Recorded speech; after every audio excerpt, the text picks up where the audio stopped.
Más hechos, más información. RCN Radio. 8 de la mañana, 50 minutos, venimos analizando con distintas voces y opiniones la ley de presupuesto que quedó aprobada en el Congreso. Hay varios elementos de debate y de polémica y le queremos pedir su opinión al exministro de Hacienda y precandidato Mauricio Cárdenas, que como conocedor del tema pues nos puede dar una opinión calificada sobre lo que está pasando. Insistimos, hay múltiples miradas sobre el presupuesto, que si es muy abultado, que si hay mucho déficit, que si estuvo bien cambiar la ley de garantías o no cambiarla, el traslado de fondos de pensiones que finalmente no se aprobó, en fin. Muchísimas gracias por acompañarnos, doctor.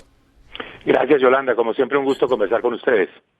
Una mirada general a la ley de presupuesto. ¿Le gusta, no le gusta? Es decir, si la tuviéramos que calificar como si estuviéramos en un examen de universidad, ¿cuánto le pondría de 1 a 10? Yo creo que hay un 7. ¿Por qué? Porque el país se montó en un tren de gastos tremendo. Obviamente con una justificación clara que es la pandemia. Pero la gran pregunta hacia adelante es, ¿vamos a tener con qué pagar todos estos gastos? ¿El país va a poder mantener una cantidad de programas que el gobierno muy calculadamente está manteniendo hasta el 7 de agosto del 2022? Como quien dice, el que llegue después tendrá que decidir si los deja o los quita. El gobierno no entra al desgaste, digamos, político de decir estos programas ya se deben ir desmontando. Entonces, el país queda montado en un tren de gastos que hoy por hoy no tiene la plata para financiarlo. Doctor Cárdenas, el acuerdo de paz, lo voy a hacer en los mismos términos, también nos montó en una cantidad de gastos. Y las críticas que se están haciendo en este momento por parte de la oposición a la ley de presupuesto es que lo desmocharon el presupuesto y que al paso que vamos, tampoco la implementación de los acuerdos de paz va a poder lograrse en el tiempo que estaba estipulado. Yo creo que desde ya hay que ir planteando la tesis de que vamos a necesitar más de 15 años, porque en el 2016, cuando se firma el acuerdo de paz, se habla de 16 años, se presupuesta 16 años para realizar unas actividades. Esas actividades están atrasadas y pues ya estamos en el 2022, el presupuesto que se acaba de aprobar, ya estamos 6 años de los 15, o sea quedan 9, y en esos 9 no se alcanza a implementar los acuerdos de paz. Entonces va a ser necesario hablar de una prórroga en la implementación para recuperar el tiempo que se perdió en estos últimos años. Ahora bien, también hay una gran cantidad de recursos en este presupuesto que provienen de ingresos de capital. Lo que vamos a hacer es, un poco para ponerlo en términos coloquiales, vender la vajilla, por ahí los tesoros, pequeños tesoros que hay no sé, en la alacena, en algún lugar, para poder hacer gasto corriente. ¿Eso es lo que vamos a hacer en este presupuesto, doctor Cárdenas? Pues se están acabando esas joyas que estaban en la caja fuerte, porque en este año pues se vendió a ISA, que realmente pues con Ecopetrol son las 2 empresas más importantes del Estado colombiano, se vendió para cuadrar la caja. Sobre eso no tiene que haber la más mínima duda. El gobierno, si no hubiera vendido a ISA, hubiera tenido que mostrar un déficit de este año enorme, gigantesco, de 100 billones de pesos. Y pues para evitar mostrar esa cifra tan grande, dice, vendo a ISA y el déficit se baja a 86 billones de pesos. No es que sea mucho menos, pero por lo menos ya no esa cifra tan aterradora y alarmante de 100 billones de pesos. Y hacia adelante, pues esto es deuda. Esto, cuando las cuentas no cuadran y el déficit se crece tanto, y recordemos que el presupuesto que se aprobó anoche lleva implícito para el año entrante un déficit fiscal de más o menos 70 billones de pesos, pues eso es a punta de endeudamiento. Entonces las cuentas se pagarán después. Al próximo gobierno le va a tocar durísimo, porque le va a tocar unos gastos que este gobierno los ha mantenido en niveles altos y que dice todo queda aprobado hasta el 7 de agosto del 2022, los subsidios a las familias, los subsidios a las empresas. Entonces, el desgaste político de desmontar esos programas lo tendría que incurrir el próximo gobierno. Un paréntesis ahí. O salir a conseguir la plata para financiarlos. Sí, doctor Cárdenas, un paréntesis porque dice usted... manos expertas, ese es el punto. Sí, es solamente para que no pasemos derecho de algo que usted dijo. ¿Queda financiado todo hasta el 7 de agosto? ¿Cómo así?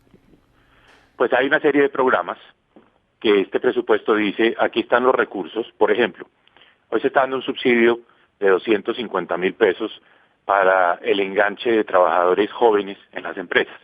250.000 pesos mensuales. El programa quedó establecido en la ley de presupuesto. pero ahí dice claramente que los recursos alcanzan hasta el 7 de agosto del 2022. Es decir, no es el presupuesto del 2022 completo, sino que muchos de los rublos se acaban cuando se va el presidente Duque. ¿Es así? ¿Le entiendo bien? Correcto, así es. Pero En ese caso, en impresionante. ese programa es tajantemente clara la cosa. Es decir, el programa se mantiene hasta el 7 de agosto. Después, el próximo gobierno tendrá que llegar y decir si lo mantiene o no y dónde sale la plata. ¿Eso incluye, por ejemplo, el programa de ingreso sostenible, Ese PIS? va hasta el 31 de diciembre del 2022, pero no es mucha la diferencia, porque un gobierno mientras llega y se organiza, pues ya le llegó diciembre del 2022 y le tendrá que dar la noticia, le tiene que dar al país una de estas dos noticias. Se mantiene ingreso solidario y para eso la plata vendrá de tal fuente, que hoy no existe. Tendría que crear una fuente de ingresos para eso. O se desmonta ingreso solidario.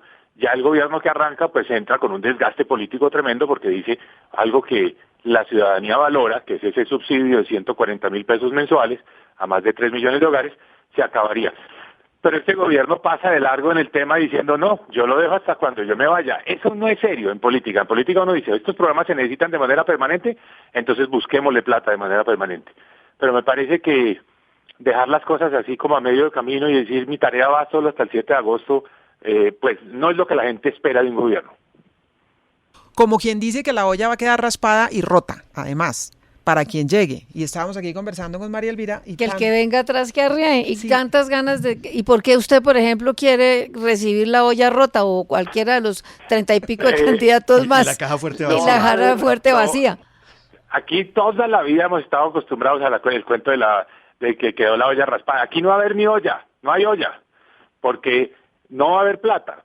Entonces, la pregunta de fondo es, ¿por qué? ¿Por qué tratar de manejar un país en una situación tan descuadrada? O sea, y yo digo que la respuesta es, pues, responsabilidad y compromiso con Colombia, pero sobre todo para evitar que las cosas se empeoren, porque toda situación mala es susceptible de empeorar.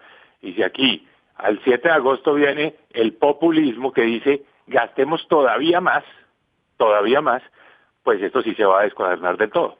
Entonces, pues es un tema de responsabilidad con Colombia y decir, pues las personas que nos interesan estos temas tenemos que involucrarnos y sobre todo tenemos que hacer todo lo posible para que el país quede enrutado y que el país pueda resolver todos estos problemas. Son demasiados desafíos. ¿Y cómo ve usted el cambio que se hizo en la ley de garantías, doctor Mauricio Cárdenas? Pésimo. Es que no tiene otro calificativo. Es que el país no es bobo. Al país le están vendiendo la idea de que se necesitaba eliminar la ley de garantías para la reactivación económica. ¿Cuál es la realidad? Es para firmar unos convenios a último minuto antes de las elecciones de marzo entre el gobierno nacional y las gobernaciones y las alcaldías para ejecutar recursos. Esos son promesas, son anuncios que generan un impacto político, pero las obras vendrán un año después. Entonces, ya para ese momento eso no tiene nada que ver con reactivación económica. Siempre hay una demora entre el momento en que se firma un convenio que tiene un impacto político y el momento en que se inician las obras. Eso no es para la reactivación, eso es un sofisma. Eso es para la política. Y eso tiene que decirse de manera clara y directa. Y además en la eliminación de ese parágrafo tiene otro gran problema, y es que en ese parágrafo se dice que los funcionarios públicos de las gobernaciones y las alcaldías no podrán participar en actos proselitistas. Así era la ley de garantías. Al eliminarse ese parágrafo, pues quiere decir, esa es mi interpretación, que sí van a poder participar en actividades proselitistas. Imagínense a los funcionarios de las alcaldías saliendo a hacer campaña a los actos públicos de los candidatos al Congreso. Evidentemente eso desequilibra las reglas de juego en materia política, de manera que la ley de garantías tenía una razón de ser, ayudó mucho a nuestra democracia y estamos dando reversa. Bueno, hay mucho debate en torno al cambio que se dio en la ley de garantías. Doctor Mauricio Cárdenas, muchísimas gracias por sus opiniones esta mañana. Gracias a usted, Yolanda. Es el exministro Mauricio Cárdenas, exministro de Hacienda, hoy precandidato presidencial. Es crítico de la ley de presupuesto, aunque la califica con 7. Es decir, Sí. hay algunas cosas que vale la pena rescatar, pero lo que más le preocupa es los recursos. Es decir, el déficit fiscal, el de dónde va a salir la plata y el embale en el que va a quedar, si se quiere, el gobierno que llegue Embalado. el próximo 7 de agosto. Porque dice él, no es olla raspada, sino que no hay olla. Claro, No y hay es de que se dónde. va a ejecutar, como digo, La de un Totuma. presupuesto popocho, un presupuesto grande, y nos vamos a acostumbrar a esos niveles de gasto, muchos de ellos necesarios, claro, en una situación crítica. Pensaba yo ahora, dice el exministro Cárdenas, que lo que se necesitaban eran fuentes permanentes para ese gasto permanente en materia social. Pero eso era también lo que proponía la reforma tributaria de Carrasquilla, esa que dio origen a las protestas. Sí, hay una voz del presidente Iván Duque, entonces no era presidente, cuando se debatió también el tema de la ley de garantías y se la han venido recordando en las últimas horas y hay de hecho muchos comentarios, porque muchas veces las cosas que dijo el hoy presidente en su condición de senador son precisamente los argumentos de la oposición hoy y recordaron este pronunciamiento de Iván Duque, no en su condición de presidente, es un pronunciamiento de hace varios años antes de que fuera presidente, a propósito del debate sobre ley de garantías. Ese argumento que con esto se va a estimular la economía es un falso dilema, porque hay que reconocer una cosa. Un alcalde que haya hecho una buena planificación sabiendo que tiene ley de garantías ha debido presupuestar ese gasto desde el año anterior. Hay que recordarle a los televidentes que esta no es la primera vez que se dan elecciones regionales con la ley de garantías. Así ocurrió en el 2007 y ocurrió en el 2011. Y hubo departamentos que tuvieron una impecable ejecución del gasto porque tenían una muy buena planeación de esos recursos. Entonces debo decirle acá y decírselo a toda la audiencia, que primero que todo es exagerado decir que se va a congelar todo el gasto y que no se va a hacer nada. Eso es una falsedad. Y en segunda medida, decir que por esa vía se va a estimular la economía tampoco es cierto. Y el gobierno lo está tratando de hacer para liberar gasto que puede traducirse en mermelada y en la tentación de la corrupción en las elecciones locales. Ahorita. Dice María Elvira que eso es lo que va a pasar ahorita Yo sí justamente. Y es lo que decía en su momento que esto se iba a traducir en mermelada, decía el entonces senador Iván Duque. Hoy los mismos argumentos más o menos sobre la mesa, que esto se va a traducir en plata para la politiquería, para las elecciones, etcétera, etcétera.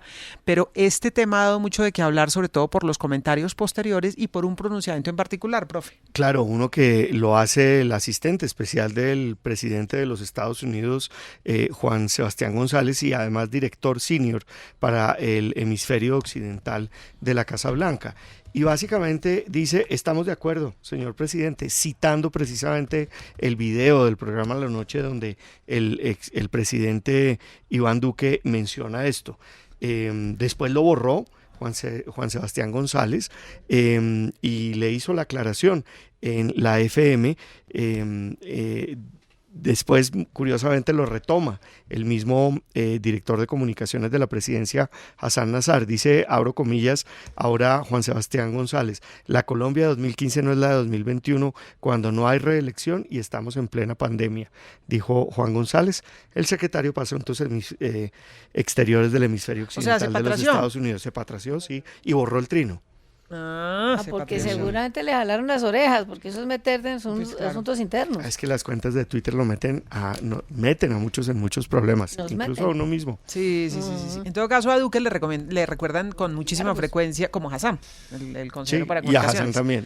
Muchísimos de sus mensajes, porque muchos de los argumentos que se usaron desde la oposición son justamente los que hoy utiliza la oposición. Pero es que un diplomático de ese nivel, una persona Sí, con es ese muy raro, nivel ¿no? de Que se poder, meta en ese debate. pucha. Bueno, él también es colombiano, ¿no? Uno no sabe si estaba trinando como colombiano o como funcionario del gobierno de los Estados O Unidos. se le chispoteó simplemente. Sí. Se le chispoteó. 9 de la mañana, 4 minutos en RCN Radio.